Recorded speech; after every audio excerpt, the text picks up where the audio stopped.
On Atheists Say the Darndest Things website, you'll find that I've done a lot of quotes from Sam Harris, Richard Dawkins, Stephen Hawking, and Christopher Hitchens, and I'll address them one by one. But on these shorts of sorts, I prefer just to give you one and then talk over as swiftly as I can and reasonably as I can.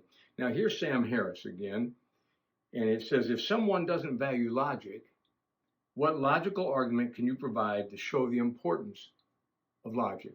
And Sam's going to go ahead with this one. Unfortunately, there are many books that pretend to divine authorship, and each makes incompatible claims about how we all must live. And he's saying, therefore, Bill, Christianity falls into this all religions thing. And I'm saying to you, this is that charlatan behavior that they pull. They're just chattering, and they're always trying to dupe you. And if you're a college student, you ought to be offended by it. If you're an older person and you can't see what Sam's up to, then you're just not giving yourself enough time to think through what he's really saying here. So all these books claim to be sound.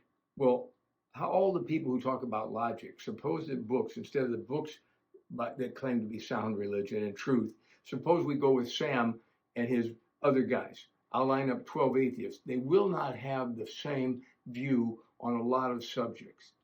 Now, Sam, they won't even have the same view on logic.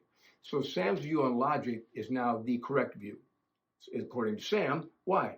Because it's Sam's view. Sam's like, well, no, the other guy's logic and their reasoning behind the logic is improper. Only Sam's view matters.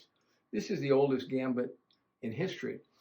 The man seeking to sit on the throne and run God off. That's what Sam's done. If he can get rid of God, Sam's on the throne. He doesn't allow for any sharing of power with the other nuts in the atheist camp, if you notice. Sam's always going to correct them. Why? Sam's the man. See, in Sam's view. It's just egotistical stuff that you do all the time. And if you think about it, so does Sam know that Christianity makes a claim that no other religion makes? What's that? That God came, became the God-man, was crucified, and resurrected and ascended. Christianity says if he didn't resurrect, the Apostle Paul makes this argument, if he doesn't resurrect, folks, we're in our sin. We're the worst of all peoples if he didn't resurrect, because we're still in our sin. Instead, Paul challenges the people, like, look, he appeared to over 500 people at one time. Go ask them. He died and he resurrected. How can that be if he's an unjust man?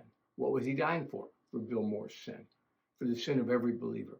What else was he doing? He was giving me his righteousness that he earned by his perfect keeping of the law while he was here those 33 years. All of that's wrapped up. Now, actually, Sam knows that, but Sam doesn't bring it up. He's going to lump Christianity in with Islam. He's going to any religious movement. I've listened to him talk about how Stalin was really running a religious movement. Look, nothing can be further from the truth. He'll tell you that Hitler was a Christian. If you'll go to the tape I have, the lengthy tape with all the quotes from Hitler and Martin Bormann about what Hitler thought about being a Christian, you realize that Sam has those quotes and he's just lying to you. Why? He's not intellectually honest. That's all. And you can just look it up for yourself, watch the tape on Hitler, and tell me if Sam was honest with you. That's why you need to be leery of Sam Harris.